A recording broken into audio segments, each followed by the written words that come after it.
हुस्न के जाल में फंस गए बिहार के 35,000 से ज्यादा नौजवान।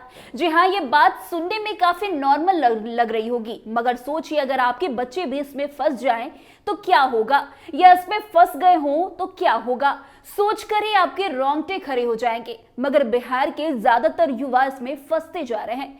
बिहार राज्य जो अपनी समृद्धि, सांस्कृतिक धरोहर और ऐतिहासिक महत्व के लिए प्रसिद्ध है, आजकल एक और कारण से चर्चा में आ गई है। बिहार के युवा हुस्न के जाल में फंसते जा रहे हैं। ये एक गंभीर समस्या बन चुकी है, जिससे राज्य के हजारों युवा न केवल आर्थिक संकट में फंस रहे हैं, बल्कि उनके जीवन की दिशा भी पूरी तरह से बदल रही है।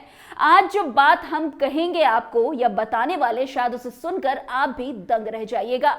आपको बता दें कि बिहार में पिछले 11 महीने में 35,677 किशोर साइबर अपराधियों के निशाने पर हैं। यह आंकड़ा चाइल्ड हेल्पलाइन नंबर 1098 पर दर्ज शिकायतों से सामने आया है। महिला एवं बाल विकास मंत्रालय द्वारा संचालित इस हेल्पलाइन से पता चला है कि अधिकतर किशोर सोशल मीडिया या बैंक खातों से जुड़े साइबर फ्रॉड के शिकार हुए हैं।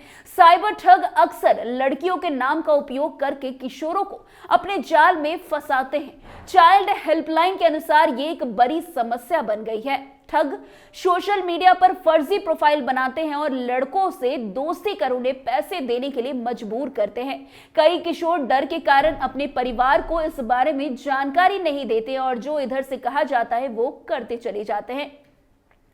आयोग के अनुसार 8,000 से अधिक किशोर ब्लैकमेलिंग का शिकार हुए हैं। ठग लड़कियों के रूप में बात करके किशोर का विश्वास जीते और फिर बैंक खाते की जानकारी लेकर पैसे ऐंठ लेते हैं। साइबर अपराधियों ने सोशल मीडिया पर सक्रिय किशोरों को निशाना बनाया। लगभग 5,000 किशोर सोशल मीडिया पर अपनी तस्वीरें या जानकारी साझा करने के कारण ठगी के शिकार हुए हैं। अपराधी फर्जी प्रोफाइल बनाकर उन्हें अपने जाल में फंसा लेते हैं। तो वहीं पटना में साइबर ठगी के सबसे अधिक 8,865 मामले दर्ज हुए हैं। इसके बाद भागलपुर में 7,532, मुजफ्फरपुर में 5,448, गोपालगंज में 4,432 और सिवान में 3,544 मामले सामने आए हैं। मधुबनी, वैशाली, सीतामढ़ी, अरवल और रोहतास में भी कई किशोर ठगी का शिकार हुए हैं। वैसे थोड़ा इस पर गौर करें तो आज के डिजिटल युग में इंटरनेट और सोशल मीडिया का उपयोग बढ़ा है। जहां ये हमारे जीवन को आसान और सुविधाजनक बनाता है, तो वहीं इसके साथ साथ ये कई खतरों का सामना करने के लिए भी हमें मजबूर करता है।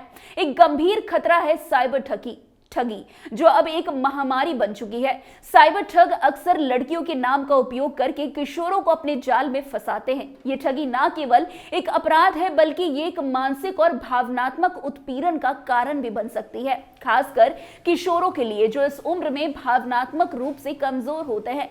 साइबर ठगी सोशल मीडिया और डिजिटल माध्यमों का उपयोग करके लोगों से धोखाधड़ी करने से है। ठग अपने शिकार को एक झूठी पहचान बनाकर धोखा देते हैं।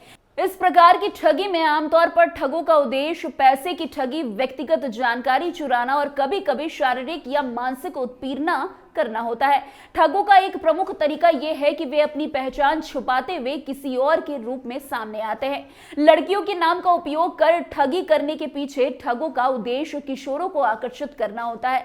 साइबर अपराधियों का मानना है कि लड़कियों के नाम का उपयोग करने से किशोरों को भावनात्मक और मानसिक रूप से प्रभावित किया जा सकता है। लड़कियों से जुड़े कई पहलू जैसे कि प्यार, आकर्षण और दोस्ती किशोरों के लिए विशेष रूप से आकर्षक होते हैं। इस प्रकार ठग अपनी रणनीति को इस मानसिकता पर आधारित करते हैं। ठग अपनी पहचान छुपाकर किशोरों को प्यार में फंसाते हैं और प्रस्ताव देते हैं। यह अक्सर एक भावनात्मक संबंध का रूप ले लेता है, जिसमें ठग किशोरों को यह विश्वास दिलाते हैं कि वे एक लड़की से प्यार करते हैं। वे किशोरों से अपनी भावनाओं का इजहार करते हैं और धीरे धीरे एक मजबूत भावनात्मक जुड़ाव बना लेते हैं। इस प्रकार के धोखाधड़ी में ठग किशोरों को आसानी से अपनी जाल में फंसा लेते हैं। जब ठग किशोरों को मानसिक रूप से कमजोर कर लेते हैं और वे अपनी भावनाओं के साथ खेलते हैं, तो वे उनसे आपत्तिजनक सामग्री जैसे नेकेड फोटो या वीडियोस भेजने के लिए दबाव डालते हैं। ठग ये दावा करते हैं कि यदि वे ये सामग्री नहीं भेजते तो वे उन्हें ब्लैकमेल करेंगे और उनकी निजी जानकारी को सार्वजनिक कर देंगे। एक बार जब ठग किशोरों को पूरी तरह से अपने जाल में फंसा लेते हैं, तो वे विभिन्न बहानों से पैसे की मांग करते हैं।